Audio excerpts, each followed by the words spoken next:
Hey everyone, and welcome back to Royals Corner, your go-to destination for the scandals, secrets, and stories the palace doesn't want you to know. I'm thrilled you're here today because we're about to dive into one of the most explosive royal stories of our time. Before we get started, if you're obsessed with royal drama and want to stay updated on all things crown and controversy, smash that subscribe button and turn on notifications. Trust me, you'll want to be here for what's coming. What if I told you there was a woman who married a prince, got a fairy tale wedding watched by millions, and then proceeded to break every single royal rule in the book? A woman who was photographed in compromising positions, lost her title, faced public humiliation on a global scale, and yet somehow, she's still living in a royal residence with her ex-husband 30 years later, more popular than ever. Sounds impossible, right? Well, buckle up, because today we're talking about Sarah Ferguson, the Duchess of York. The woman the British tabloids love to hate. The royal who simply refused to disappear. And the rebel who rewrote the rules of what happens after you leave the firm. This is the story of Fergie, and I guarantee, it's wilder than you think. The Unlikely Princess. Let's go back to July 23, 1986. Westminster Abbey. A sea of crowds cheering as a flame-haired bride in a billowing ivory gown marries Prince Andrew, the Queen's favorite son. Sarah Ferguson wasn't born royal. She was the fun-loving daughter of Prince Charles's polo manager. She was Princess Diana's friend, her confidant, and unlike the shy, reserved brides the monarchy usually attracted, Sarah was loud, exuberant, and full of life. The press adored her. She was, Fergie, the girl next door who became a duchess. She curtsied with enthusiasm, hugged children at public events, and genuinely seemed to be having the time of her life. For a moment, it looked like the royal family had found their secret weapon, a relatable, modern royal who could connect with everyday people. But as we know all too well, the British press giveth, and the British press taketh away, violently. When the fairy tale cracked, within months of her wedding, the tone shifted. Suddenly, everything about Sarah was wrong. Her weight became a national obsession. Headlines screamed, Duchess of Cork, and, Frumpy Fergie. Fashion critics tore apart every outfit. The palace, instead of defending her, began treating her like an embarrassment. Meanwhile, Andrew was away on naval duty for months at a time, sometimes 40 weeks a year.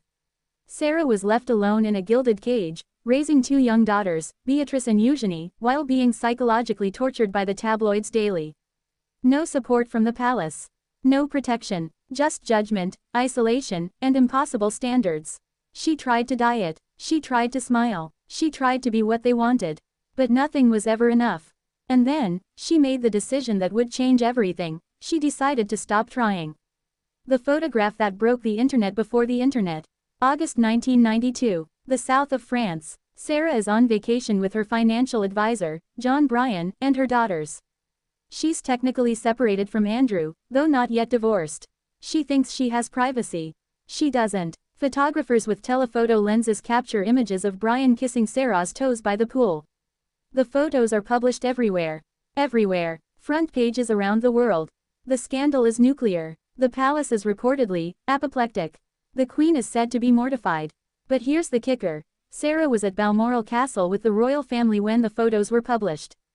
Imagine sitting at breakfast with the Queen while those images are splashed across every newspaper on the table. The humiliation was designed to destroy her. Most people would have crumbled. Most people would have hidden. Most people would have issued an apology and disappeared forever.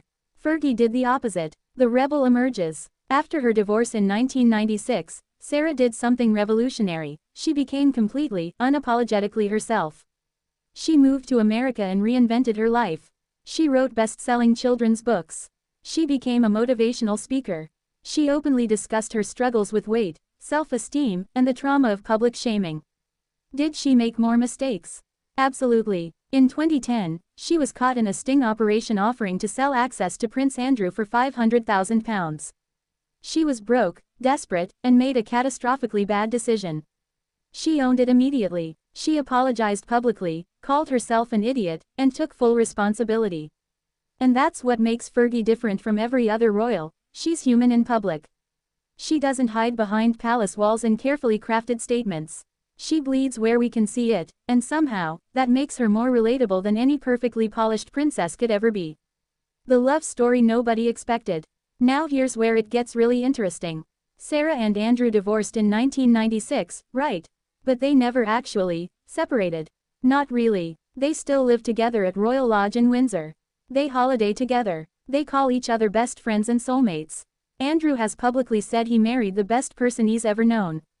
Sarah stood by him during his catastrophic Epstein scandal when literally everyone else ran for the hills.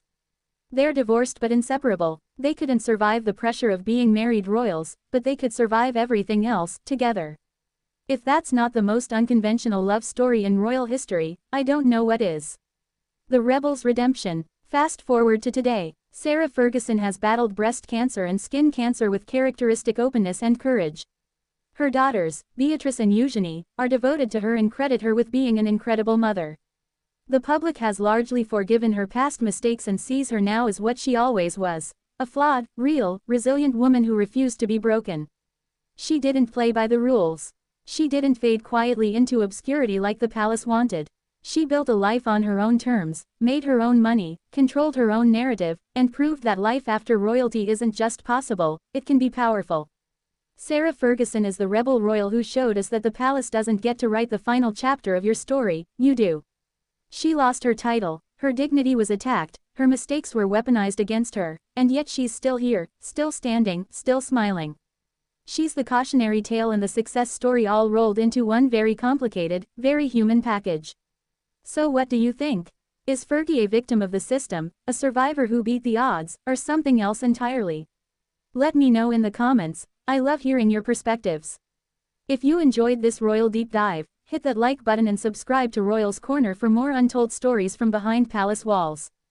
Thanks for watching, and remember, sometimes the biggest rebels become the greatest survivors. See you next time.